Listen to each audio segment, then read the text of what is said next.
Premiere प्रथम वचन दुई प्रेमी परस्पर हाथ केबे भी छाड़िबेनी। प्रेमर द्वितीय वचन जेबे प्रेमी हजि जीव तेबे निज प्रेम को पुनः पाइबा पाई समस्त संसार खोजिबा को पड़ू खोज।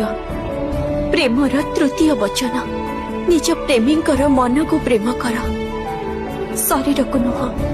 प्रेमर चतुर्थ वचन जदि प्रेमरे प्रेमी अनुचित मार्ग रे चली जाती तेबे बलपूर्वक हे पछे प्रेमी को अटकेबा प्रथम धर्म हेइथाय।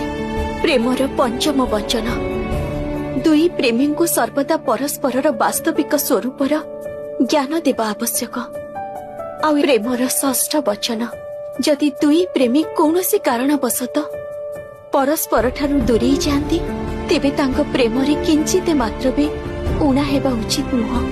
प्रेमर सप्तम वचन समय आसिले प्रेमी को निज प्रेम निमंते सबु किछि करिबाको पड़िबो।